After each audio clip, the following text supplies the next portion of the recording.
안녕하세요. 축구 보는 고양이 캐스날입니다. 이번에는 얼마 전 영입된 토마스 파티에 대해 분석해봤습니다. 기본적으로 공 다루는 기술이 좋습니다. 상대의 압박도 잘 빠져나오는데요. 압박해오는 상대를 턴 동작으로 벗겨버리는 장면입니다. 마찬가지로 압박해오는 상대를 페이크 동작으로 속이고 탈압박하는 장면입니다. 중원에서 세바요스를 제외하면 탈압박에서 문제를 보이는 아스날인 만큼 이런 파티의 탈압박 능력은 큰 도움이 될 것입니다.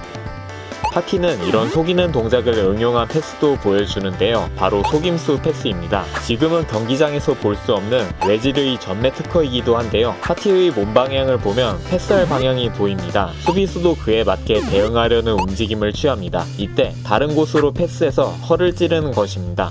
이런 속임수로 상대의 패스 차단 움직임을 다른 곳으로 돌리면서 원하는 곳으로 패스도 보내고 동료가 활용할 공간을 조금이라도 더 만들어줄 수도 있게 됩니다. 파티는 거구에 맞게 발목 힘도 굉장히 셉니다. 가까이서 쏘는 슈팅은 골키퍼가 반응하기도 어려울 정도로 강하고 빠르죠. 이런 발목 힘으로 멀리 있는 동료에게도 공을 빠르고 강하게 보낼 수 있습니다. 쭉쭉 뻗어나가는 데다가 정확하기까지 합니다. 이런 발목 힘은 전진 패스에도 빛을 발하는데요. 상대팀이 좁게 포진해서 공간이 작은 상황입니다. 이런 것은 파티에게 크게 문제가 되지 않습니다. 공을 워낙 빠르게 보낼 수 있기 때문에 패스가 끊기지 않고 좁은 공간 사이로 패스를 보낼 수 있었습니다. 마찬가지로 좁은 공간임에도 강한 전진 패스로 동료에게 연결해주는 장면입니다. 이런 전진 패스가 창의적인 선수에게 연결된다면 좋은 공격으로 이어지기가 쉽죠. 외질의 상황과 아우아르 이적 무산이 아쉽군요. 파티는 겉보기와는 다르게 굉장히 똑똑한 선수입니다. 특히 공간에 대한 이해도가 뛰어난데요. 빌드업 상황입니다. 공이 후방으로 향하자 수비진과 멀어지는 움직임을 가져가는 파티입니다. 더불어 상대의 공격수 한 명도 뒤로 물리게 됐는데요. 이로 인해서 아군의 수비진이 상대의 공격수 한 명과 2대1 수적 우위를 이루게 됐고 활용할 수 있는 공간도 넓어졌습니다. 만약 파티가 어중간하게 공을 받으러 내려갔다면 상대의 공격수도 따라왔을 것이고 수비수가 바로 압박을 받을 수도 있었을 것입니다. 파티가 공을 받을 때 상대의 압박을 받는 상황입니다. 동시에 상대 선수가 압박하려고 나오면서 순간적으로 공간이 생겼습니다. 이를 인지한 파티가 센스 있는 원터치 패스로 공간에 공을 보내는 장면입니다. 상대의 압박도 벗겨내고 공격도 이어갈 수 있었습니다.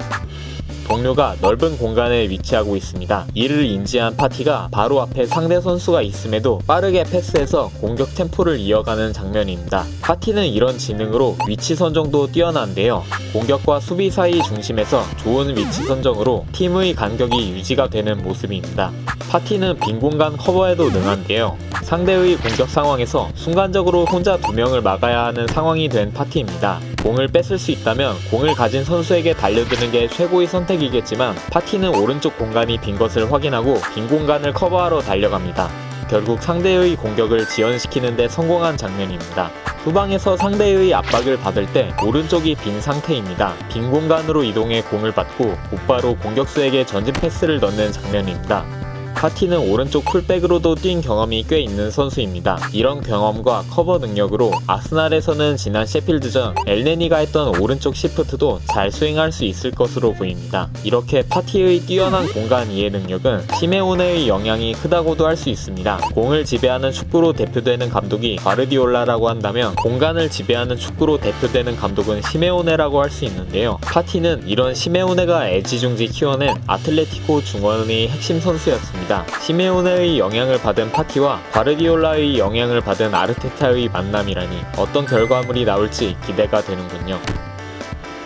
파티는 뚜렷한 약점이 없을 정도로 다재다능한 선수입니다. 굳이 꼽자면 균형 감각을 꼽을 수 있는데요. 높은 무게중심 때문인지 가끔씩 균형을 못 잡고 넘어지는 모습을 보이기도 합니다. 이 장면은 파티가 돌아서다가 넘어진 장면인데요. 가까이서 보면 접촉이 없었는데 균형을 잃고 혼자 넘어진 것입니다. 파티에겐 다행히도 심판이 접촉이 있다고 오해해서 파울이 선언된 장면입니다. 그래도 이런 장면이 자주 나오는 건 아니라서 크게 염려할 필요는 없다고 생각됩니다. 이렇게 파티에 대해 분석을 해봤는데요. 저는 파티를 한마디로 표현하면 수비 버전 포그바라고 하고 싶습니다. 맨유와 붙게 됐을 때 두 선수가 중원에서 자웅을 겨루는 모습이 기대가 되는군요. 여러분은 파티에 대해 어떻게 생각하시나요? 댓글로 생각을 남겨보고 같이 소통했으면 좋겠네요. 그럼 저는 다른 영상으로 다시 돌아오겠습니다. 축구 보는 고양이 캐스날이었습니다. 감사합니다.